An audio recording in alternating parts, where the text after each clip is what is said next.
네, 안녕하세요 여러분들 반갑습니다. 대기업의 권혁철입니다. 금일 시프트업 상당한 상승의 모습을 이끌어냈었죠. 그 이유는 여러분들도 아시다시피 시프트업의 모바일 게임인 승리의 여신 니케가 이 중국 판호 발급을 받았다는 소식 때문이었죠. 이로 인해서 이 니케가 이 중국 진출의 신호탄이 될 가능성이 상당히 높아졌는데, 그런데 말입니다. 이 승리의 여신 니케, 이 상당히 매니악한 게임이죠. 미소녀들이 총을 들고 싸우는 컨셉인데, 보통 이러한 류의 게임들 일본이나 이 동남아시아 쪽에서 인기가 좀 많습니다. 그런데 중국, 이 과연 중국의 유저층들까지 사로잡을 수 있을지 의문이 들더라고요. 그래서 제가 직접 IR 담당자에게 통화를 걸어 보았고, 오늘 이러한 썰들 모두 들려드린다라고 생각해 주시면 좋을 것 같습니다. 그리고 여러분들께서도 이 시프트업에 대해서 이것 하나만큼은 좀 궁금하다라고 하신다면 댓글 꼭 남겨주세요. 다음 영상에서 말씀드려보도록 하겠습니다. 그럼 바로 보시죠. 자, 시프트업의 2분기 사업 보고서를 좀 같이 한번 살펴보자면, 여기 영업수익 부분을 좀 볼게요. 지금 현재로서는 이케와 그리고 스텔라 블레이드가 현재 양대 산맥으로 시프트업의 매출을 좀 책임지고 있지만, 이 과거의 매출은 승리의 여신 니케가 대부분이었다. 그래서 니케가 시프트업을 먹여 살리고 있었었죠. 자, 그런데 이 시프트업을 먹여 살리고 있었던 니케가 이번에 이 중국 판호 발급이 되었다라고 한답니다. 뉴스 함께 살펴보자면, 이 장효원 기자님이 좀 쓰셨던 기사인데 좀 자세히 살펴보도록 할게요. 여기 상상의 증권에서 이 중국 판호 발급으로 인해 이 시프트업에 대한 모멘텀의 불확실성이 좀 제거가 되었고, 향후 이 중국 실적이 이 시프트업의 밸류에이션을 좌우할 것이다라고 분석을 내놓았습니다. 그러면서 여기 밑으로 쭉 내려보자면 2025년 추정 매출의 중국 니케 비중이 42% 정도 차지할 수 있으며 성공 가능성에 더욱더 무게를 두고 있다라고 한답니다. 근데 저는 여기서 생각이 좀 달랐죠. 사실 승리의 여신 니케 상당히 매니악한 게임입니다. 이 니케의 컨셉은 이러한 미소녀들이 우주 괴물이 이 랩처를 좀 물리친다라는 컨셉인데, 또 비하하는 건 아닙니다만 사실 이러한 캐릭터 일러스트 일본이나 좀 동남아에서 좀 인기가 많죠. 실제로 니케의 경우에는 일본 앱스토어 매출 1위를 정도 차지하고 있을 만큼 일본에서의 인기가 상당하고, 이로 인해서 이 니케는 2024년 도쿄 게임쇼까지 출전한 바가 있었죠. 뭐 이렇게 행사까지 했다라고 하는데, 자, 그런데 중국은 어떨까요? 중국은 사실 이 철저한 현지화가 필요합니다. 이번에 출시한 이 검은 신화 50도 그렇고, 그리고 왕자 영요를 비롯한 열혈 강호, 그리고 중국판 던전 앤 파이터. 사실 이 중국 게임 유저들은 이 무협풍을 좀 선호하는 경향이 상당해요. 실제로 열혈 강호 온라인 같은 경우는 뭐 원체 게임 자체가 무협풍이기도 했었죠. 그런데 여기 좀 읽어보자면 열혈 강호는 이 철저한 현지화 작업을 거쳐서 중국 게임 이용자를 사로잡았다라고 한답니다. 그리고 던전 앤 파이터도 마찬가지기도 해요. 던전 앤 파이터 같은 경우는 쭉 내려 보시면은 던전 앤 파이터가 걸었던 길들이 있는데, 이 던파가 중국에서 성공했었던 거는 게임성과 타이밍이긴 했지만 이 탄탄한 현지화도 한몫을 했다라고 한답니다. 결국엔 탄탄한 현지화가 필요하기도 하고, 어떻게 성공을 했느냐?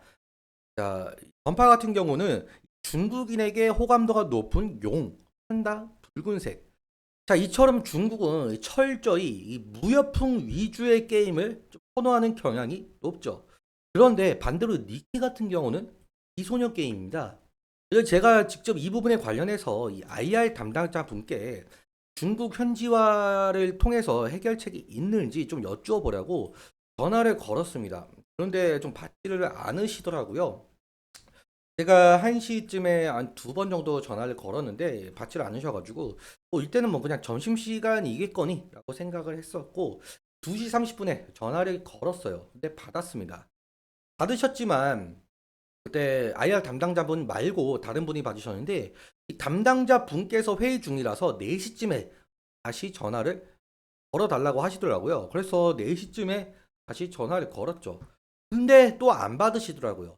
왜 전화를 좀 회피하시는지 모르겠지만 아무튼 내일에도 좀 시도를 해서 궁금한 점을 좀 여쭈어 보려고 합니다. 제가 이 질문을 드리고 싶었던 내용들은 바로 이것들인데요. 앞서 제가 다 말씀을 드렸던 내용들입니다. 첫 번째 제가 말하고 싶었던 내용은 이 중국은 현재 무역풍을 선호하는 경향이 있는데 이 니케 같은 경우 철저한 현지화를 진행하면서 중국 유저를 사로잡을 계획이 있는지 이 부분 한 가지 좀 질문을 던지고 싶었고, 그리고 두 번째로는 현재 니케는 판호를 받았는데 이 스텔라 블레이드 같은 경우 아직 판호가 받질 못했습니다. 그래서 이 스텔라 블레이드는 중국 판호를 받을 가능성이 있는지 이 부분 딱 두 가지 질문을 던져보려고 했었어요. 그래서 하지만 전화를 받지 않아가지고 그래서 이 다음에라도 통화가 된다면 이 두 가지 질문을 통해서 알아낸 내용들 여러분들께 말씀드려보도록 하겠습니다. 그러면 기술적인 측면 보고 마무리 짓도록 할게요. 오늘 아시다시피 시프트업 시가가 갭상승으로 시작을 했죠. 12% 갭상을 시작했고 14%까지 올라갔지만 결국엔 종가는 5.69%를 마감을 했다.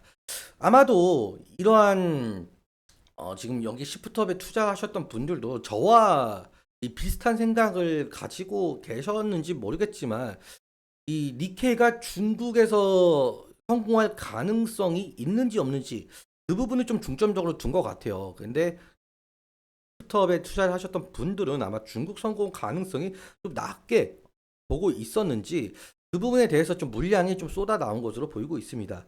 뭐 기술적인 측면에 대해서는 또 이 부분이 좀 매물대가 상당히 많을 것으로 보이고 있죠. 아무튼 뭐 저항대라고 볼 수가 있겠는데 결국에 이 저항대를 돌파를 해주지 못했다라고 또 생각을 해볼 수가 있을 것 같습니다. 또 만약에라도 중국 현지화에 성공을 하게 되면서 이 매출적인 기여를 하게 된다면 이 구간 돌파를 해줄 가능성이 상당히 높겠죠. 그래서 우리는 이 시프트업이 니케의 중국 현지화가 어떻게 되는지를 좀 지켜보는 것이 상당히 중요 투자 포인트 중 하나가 될 가능성이 높을 것 같습니다. 만약에 현지화 시도에 실패를 하게 된다고 한다면은 주가 하락할 가능성이 상당히 높죠.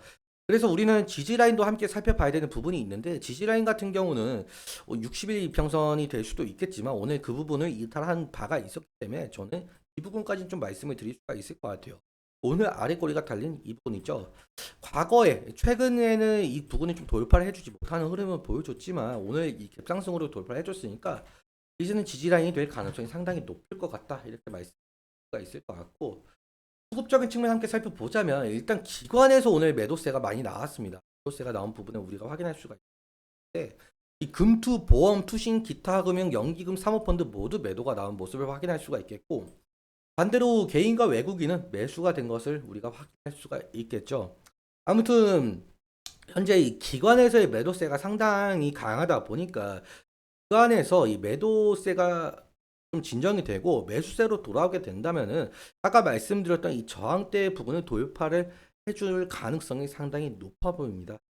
그래서 우리가 이 수급적인 측면도 함께 매일같이 확인해 주는 작업을 하는 것이 중요할 것 같다. 이렇게 말씀을 드리면서 오늘 이렇게 끝내보도록 하겠습니다. 오늘 말씀드렸던 내용들과 이 차트적인 부분들에 대해서는 제 개인적인 견해가 상당히 녹아들어 있기 때문에 여러분들의 주관적인 견해와 그 투자를 현명 선택하셨으면 좋겠습니다. 오늘도 시청해주셔서 감사하고 지금까지 대기업의 권혁철이었습니다.